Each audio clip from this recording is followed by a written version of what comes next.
Well, you know, I've always been real straight with my constituents. I don't spin. I don't know how to spin. I wouldn't remember how I spun the next day anyway. Wow. Thank you. I'll just take the time. These are facts. You can look these up. Our campaign will provide those for you. But I think it's very important that anytime you're going about a campaign, you tell the truth. So I've got a list here. Let me just start off with the first one here. Joanne Emerson supported a bill to bail out union pensions. False. The bill Joanne voted for involved corporate contributed pension funds. There was no union money. It was supported by the largest employer in the 8th District, Procter & Gamble. They employ no union labor. And here's the biggest part of that was that no taxpayer money, not one dime, was going to go for that.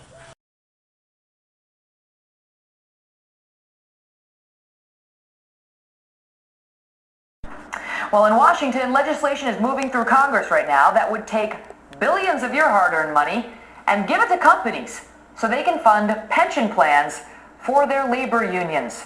Critics call it another taxpayer giveaway to big labor. Jerry Willis is here with the details. All right, Jerry, so how much money are we talking about here? $165 billion. $165 billion to bail out these labor union pensions. They're in big trouble. Only 6% of them are funded the way they should be. So Senator Bob Casey in the Senate introduced legislation. There'll be a hearing Thursday that would backstop these pensions. And it's not just the Senate. For a long time now, there's actually been a bill moving through the House that would do the same thing. Now, let me tell you who gets bailed out here. Yeah. It's the SEIU. That's the government union. That's the group we just saw on that man's lawn. That's right. And AFL-CIO, Teamsters, and in the House bill, it's Major League Baseball. It's football players. These are pensions that are in horrible shape that need help, and now they're in bad shape because they invested poorly because of the stock market fall that a lot of people's pensions took a hit on. Well, exactly. We've seen it a lot. It happens often. Unfortunately, we have a lot of experience with it. But what typically happens when they get a bailout is you have to dial back what you get from your pension, right? You don't get as much money. The benefits aren't as good. Guess what? This would be an end run around that. So you're telling me that people across this country who had no affiliation with labor unions for their whole lives, who have 401k plans and took a hit, when we saw the stock market crash, that they now with their taxpayer dollars are going to have to bail out the pensions of the union members? That's right. That's right. That's absolutely right. So even as you're trying to save for your 401k, you're worried you're not going to have enough money in retirement, you're going to have to help pay the bill for these union members. Who is behind this legislation? Well, let me tell you, we've got 9 Republicans, surprisingly, who are part of this. Aaron Schock, Peter Roskam, and Thad McCotter, who are, co-sponsors of this bill. Take a look at this crew. Look at all of them. These are the folks who would like to have you help bail out the unions. Well, are these folks who are in union-heavy states? Is that the explanation Some of them behind are, this? but I got to tell you, these are Republicans. There are public interest groups. They claim they're against bailouts. That's right. But there are public interest groups calling these people out saying, why are you doing this? This is ridiculous. American taxpayers don't want to pay for this. Is this expected to pass? There are 2 bills, one in the House, one in the Senate. I can't imagine this passes, but you've seen some of the legislation we've seen already. Yeah. I think anything could happen. Wow. All right, Jerry Willis is on it for us. Good morning, or afternoon, whatever it is. Today my commentary is going to be about the greatest idea from Washington to bail out all the union pensions who lost money during the financial fiasco. Once again, we have the government spending money that it doesn't have. It doesn't have the money, so they're going to either have to print it or borrow it, which makes it even more expensive to do this in a time when we're already $13 trillion in debt.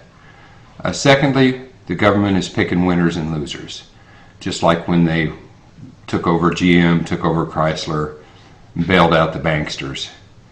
It's wrong for those 2 reasons.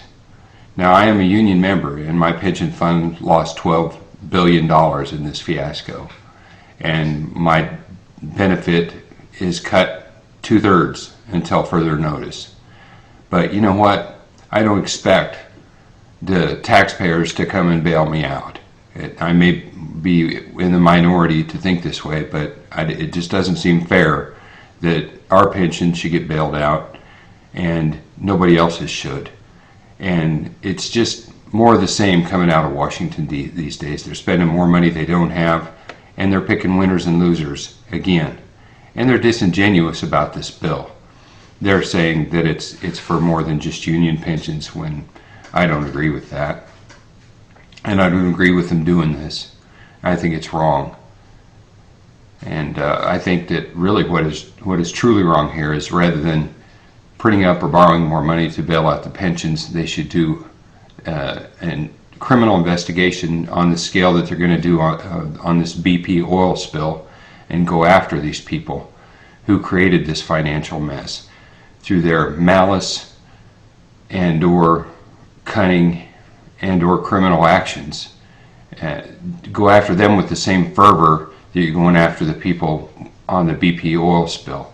Yeah, the oil spill was bad, but the financial meltdown was even worse, and the people who created it were equally as bad, if not worse, than the BP execs who mishandled this. And it wasn't just BP who mishandled this, it was our government. So it's going to need to investigate itself. Same thing with the financial meltdown. It wasn't just the banksters, it was people within our own government who enabled this behavior to happen by their malfeasance and not doing their jobs that they're paid to do, and very handsomely, I might add. Thank you for listening. End of rant. One thing that was mentioned was that Union Pension Bailout. You can get on YouTube and pull up a video of Fox News talking about that Union Pension Bailout. And they called it at the time a backstop. But it's really a bailout. It puts your signature as a guarantee on those private union pensions, and it included other companies too. It wasn't just unions. But they wanted to put your signature so you would stand good for if there was ever a loss in those union pension funds and other pension funds. Because there's going to be tremendous losses in the union pension funds with the way these union pensions are set up. They're so short already, there's going to be massive losses, and that's what they were trying to do, is to get you to be the one to hold the bag on that situation. You can pull that video up, it's a great video. And Joanne Emerson's picture, when you pull that up, it's right in the middle. She was one of just a handful of Republicans that supported her. And I pointed out the last election that she's married to a union. He was a union lobbyist. He quit shortly after I exposed it in 2009. He stopped being a union lobbyist. But I found that one day looking through the Missouri lobbyist list. He represented 12 unions here in Missouri. And that's documented. But he still works for the unions. He's an attorney. So I think it's, I don't know that it's illegal, but I think you ought to know as a voter that you're supporting a representative that is supporting these kind of bailouts to go to the unions that directly benefit her husband and his position. So, I'll leave it up to you to decide. Kind of like Fox News. We report, you decide. If you want that to continue, keep voting that way. But I think it's important, and I think you should know it.